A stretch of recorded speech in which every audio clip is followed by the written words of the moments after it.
The Beverly family is a pretty old family. In the 11th century, the Beverlys moved out of the walled city in England that is called Beverly and moved up to Scotland, the Beverlys that we're a part of. And their names were Beverly because people in those days were named after either what they did. If they were a blacksmith, their last name was Smith. If they were Beverlys, that's because they came from a town named Beverly. And we moved up to Scotland. And in Scotland, we went up into the hill country of Scotland. And in a town named Aberfeldy, we founded a kind of a distillery that made Scotch whiskey. But we couldn't send it to England because the English and the Scots weren't very friendly. So we just sold it around in the bars and to the people in Scotland. The Beverlys came to America after a war between Scotland and England, where the grandson of a Scottish prince who became the King of England had been murdered, and his the grandfather had been murdered, and his grandson decided to go back and see if they could catch England and take it over again. Well, what happened was that Charles Edward Stuart, Bonnie Prince Charlie by name, came over and did not win the war. And this caused the Beverlys, who had been on his side because we had come to Scotland and remarried, married back and forth amongst the Stuarts and the other Scottish people, we had to flee, and we came to America. We came in a funny way. We went to France, and lo and behold, France was up to their ears in Scots that had fled from losing a war, which is not uncommon.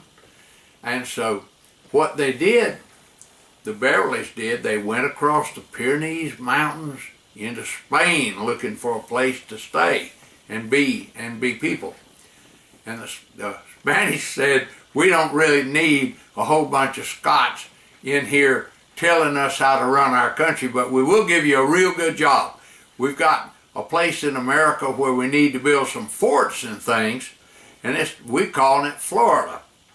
And so the Beverlys got to Florida in 1750. The battle that the Scots lost that sent them over there was 1746, and it was the Battle of Culloden Moor. And you'll find out, if you ever study it, that the English did something very clever.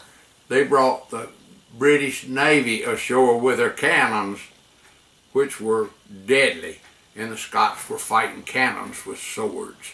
I want you to think about that. Whacking cannons with swords is kind of not very healthy. And so what happened was that we got here a long time ago into America.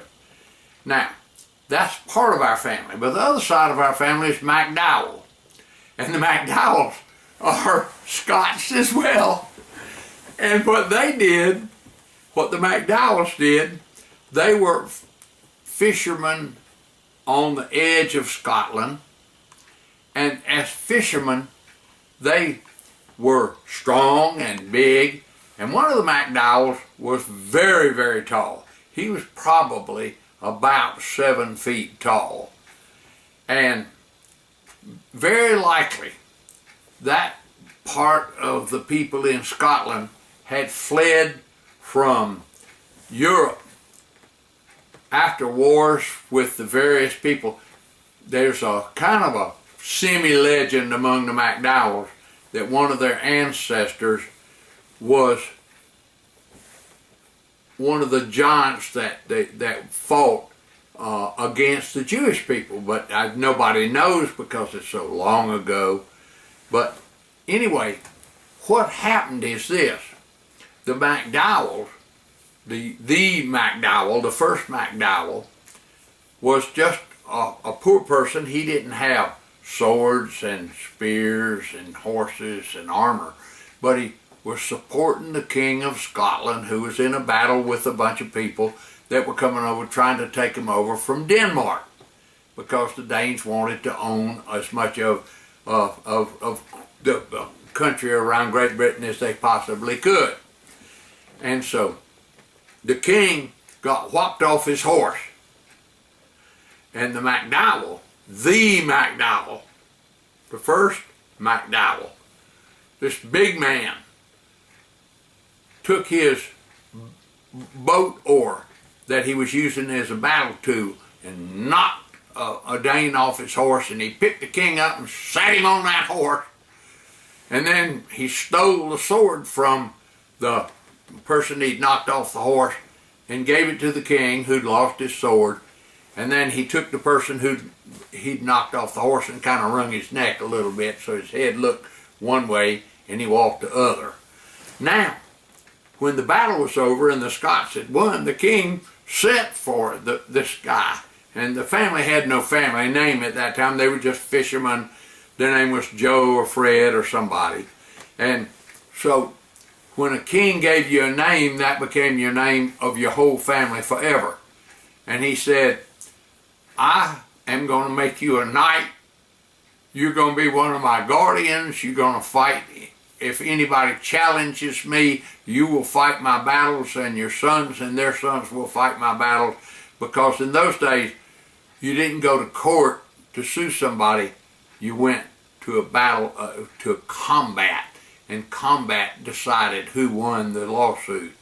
And so the McDowell was named McDowell by the king, and McDowell in Scottish meant son of the devil, because he whopped that man off the horse and wrung his neck and put the king in the horse, and they said, you can fight like the devil. And so for years and years, so my grandfather and all back in my ancestry on my mother's side came from the McDowells, and that's the way we got to be where we are and what we are today.